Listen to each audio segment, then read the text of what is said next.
Johnny Carson revealed the 9 Golden Age guests who were actually evil. For 30 years, Johnny Carson brought America's biggest stars into living rooms across the country. For more than 3 decades, one man sat at the center of American entertainment. Night after night, millions of people welcomed him into their homes. His smile felt genuine. His humor felt effortless. And his conversations with Hollywood's biggest stars made audiences believe they were watching old friends share stories. That man was Johnny Carson. To the public, Carson was the king of late-night television. Calm, charming, and always in control. But behind the bright studio lights and the laughter, there was another side to Johnny Carson that very few people ever saw. Because while America was falling in love with these celebrities, Carson was quietly forming opinions about them.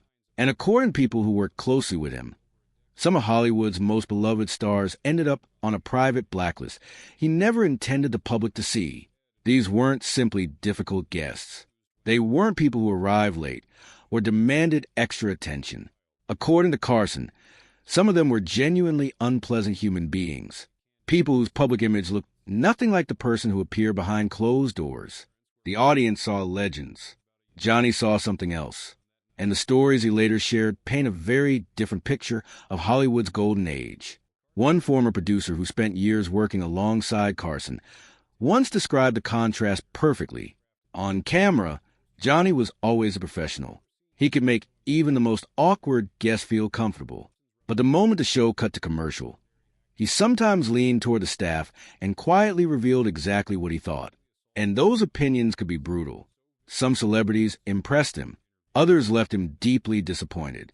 But a select few earned something much worse. They became people he never wanted to deal with again. And perhaps no one represented that better than the first name on his list, Joan Crawford. To millions of fans, Joan Crawford was a definition of old Hollywood elegance. She carried herself with grace, spoke with confidence, and projected an image of sophistication that had been carefully built over decades. When she appeared on The Tonight Show, viewers saw exactly what they expected, a glamorous screen legend. But backstage, according to multiple accounts, things looked very different. Long before the cameras started rolling, Crawford's visit was already causing headaches for the production team. Her list of requirements was extensive. The lighting had to be adjusted in very specific ways. The angle of her chair had to be perfect.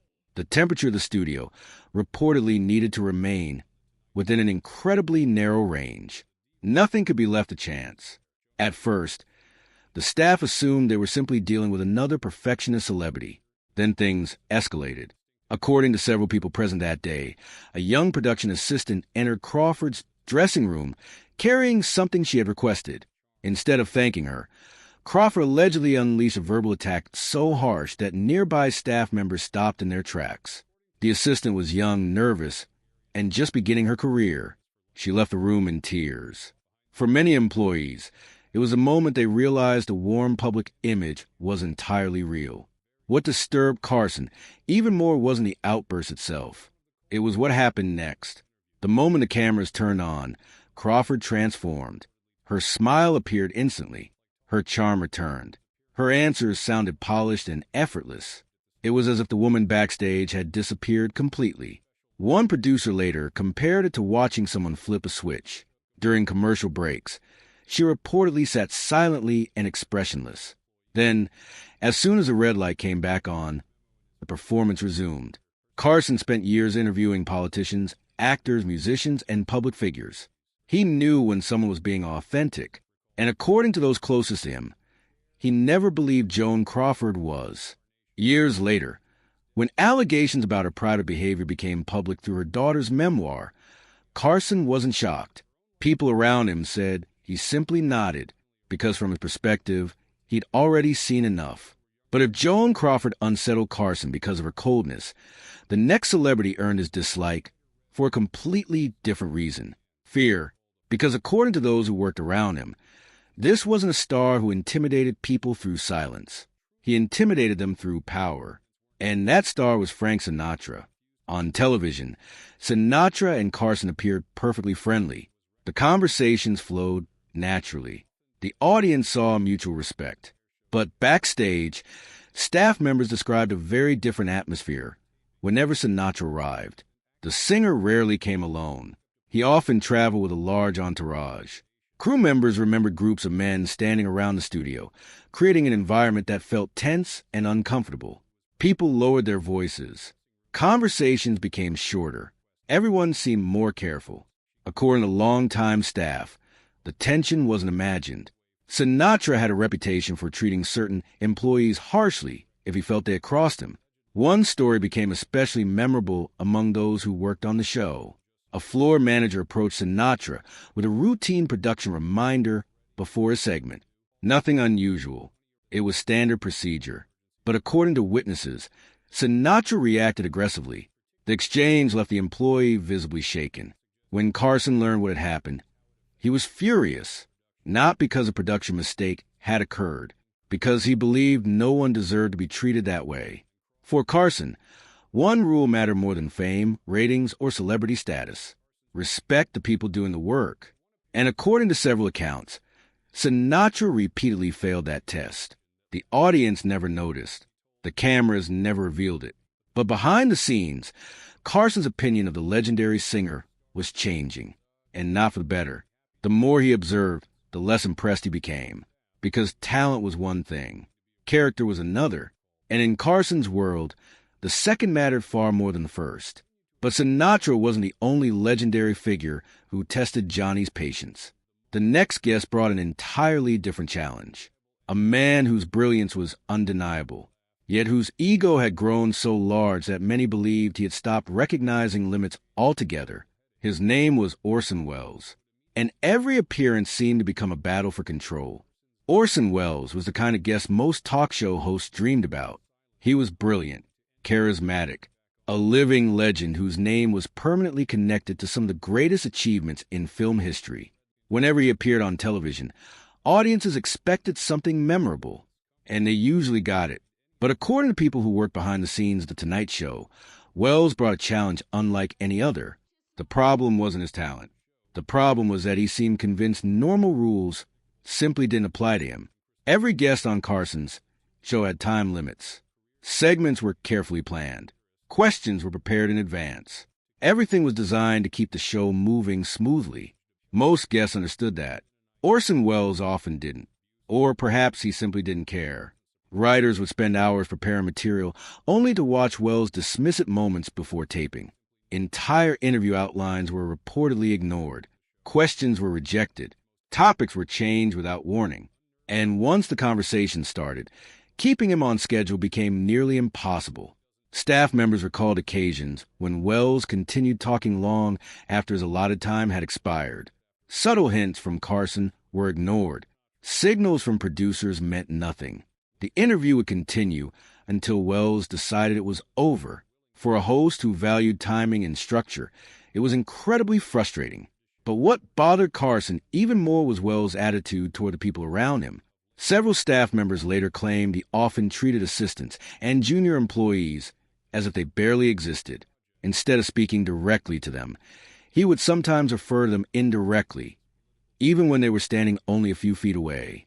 To Carson, that behavior revealed something important, because throughout his career, he judged people less by how they treated famous individuals and more by how they treated everyone else. And in that department, Welles often failed. Still, Carson tolerated him for years because there was no denying his intelligence. The interviews were difficult, but they were also fascinating. Unfortunately, the next guest on Carson's list offered very little fascination and plenty of frustration. Her name was Bette Davis. And according to many who worked with her, conflict seemed to follow wherever she went. By the time she appeared on The Tonight Show, Davis was already one of Hollywood's most respected actresses. She had earned multiple Academy Awards and built a reputation as one of the strongest performers of her generation. Viewers loved her sharp wit, her confidence, her honesty. But behind the scenes, those same qualities often transformed into something much harder to handle. Crew members describe her as intimidating, not because she was physically threatening, because she seemed to view every conversation as a battle she intended to win. Other guests frequently found themselves interrupted. Stories became competitions. Moments meant to spotlight someone else somehow returned to Davis. And backstage, staff members reportedly experienced the same treatment. One former employee remembered watching Carson step in after Davis aggressively criticized a crew member during rehearsal. Johnny rarely confronted guests directly. It simply wasn't his style. But on that occasion, he reportedly made it clear that everyone working on the show deserved respect. The exchange ended quickly, yet it left an impression, because Carson believed talent should never be an excuse for cruelty. No matter how famous someone became, no matter how many awards sat on their shelf, that principle became even more important when another legendary star began creating problems of a very different kind. Mickey Rooney. Few performers represented Hollywood's past quite like Rooney. He had been a child star, a box office sensation, an entertainment icon whose career stretched across decades. Yet, according to multiple accounts, his appearances on The Tonight Show became increasingly uncomfortable for everyone involved, especially female staff members. Several employees later described Rooney as someone who frequently crossed professional boundaries. Comments that seemed harmless to him often made others uncomfortable. Physical contact lingered longer than it should. Interactions that should have remained professional sometimes became awkward. Carson reportedly noticed, and he didn't like what he saw. What made the situation even more difficult was Rooney's apparent inability to understand why his behavior was a problem. To him, it may have felt normal. To everyone else, it didn't. As time passed, producers became more cautious whenever Rooney appeared. Staff assignments changed. Extra attention was paid to interactions backstage, and Carson himself became increasingly uncomfortable with the situation. The audience watching at home never knew any of this. They saw nostalgia. The people working behind the cameras saw something entirely different. But even Rooney's behavior couldn't compare to the chaos caused by the next guest. Because while some celebrities created tension through attitude, one woman created it through demands.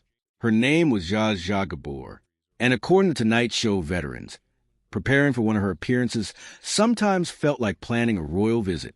Before she even arrived, pages of requirements would reportedly appear. Specific temperatures, specific flowers, specific lighting, specific seating arrangements, specific everything. If a single detail was wrong, production could come to a halt. Employees remembered spending hours trying to satisfy requests that seemed almost impossible. And when expectations weren't met, delays often followed. Entire tapings could be disrupted. Schedules would shift. Other guests would wait. Crew members would scramble to solve problems that didn't exist until moments earlier. For Carson, the issue wasn't the requests themselves. It was the impact those requests had on everyone else. He believed television was a team effort. No one person should make life harder for hundreds of people simply because they could. Yet despite all the headaches, Gabor remained a popular guest. Because once the camera started rolling, she knew exactly how to entertain an audience. That contradiction fascinated Carson. Some of his most difficult guests were also some of his most watchable. Which brings us to another celebrity who constantly kept producers nervous, Shelley Winters. Unlike many difficult guests, Winters wasn't known for being cruel. She was known for being unpredictable. Nobody ever knew what would happen once she sat down. A simple conversation about a movie could suddenly become a passionate speech about politics. A light-hearted question might trigger an emotional personal story. Carson often found himself struggling to guide interviews back towards safer territory. And sometimes it simply wasn't possible. Winters followed her own path. Every time, that unpredictability made producers anxious, not because they disliked her, because live television depends on control. And Shelley Winters rarely gave anyone control. Yet Carson respected something about her, even when he disagreed, even when the interviews became difficult. He believed she genuinely meant what she said. In an industry filled with carefully rehearsed performances, authenticity still mattered. And Shelley Winters, for better or worse, was authentic. Unfortunately, the next guest on Carson's blacklist represented something he found far harder to accept. Not unpredictability, not ego, but prejudice. And that guest was Jane Russell.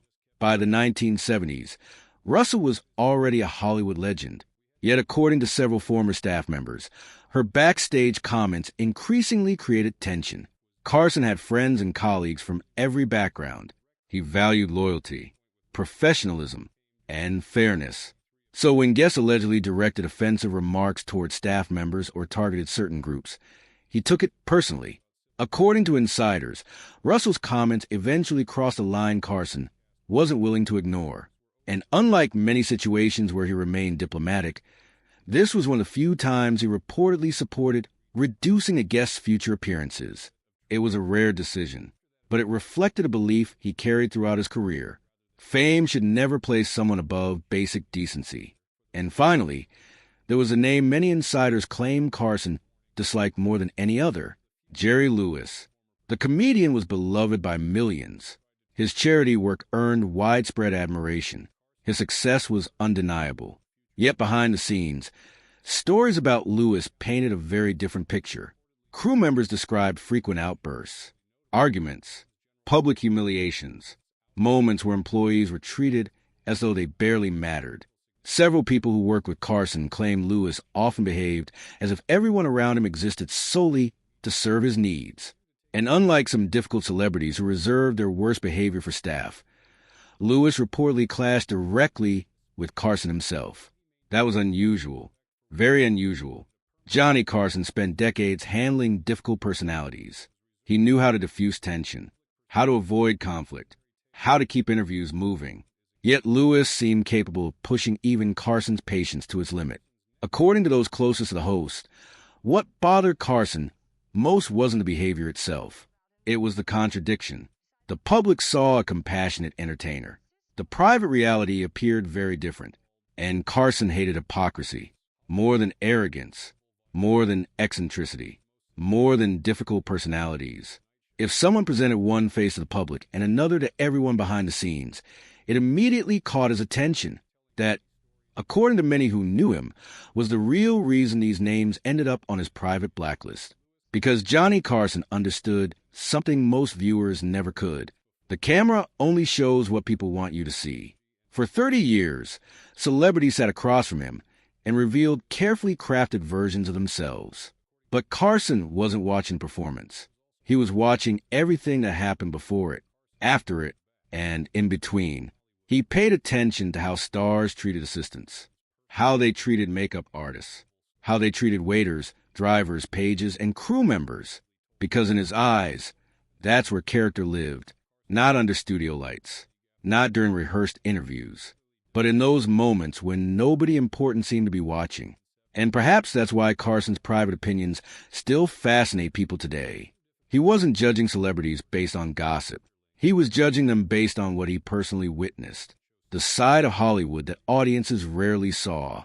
The side hidden behind smiles, publicity photos, and carefully controlled appearances. A world where talent and character didn't always go hand in hand.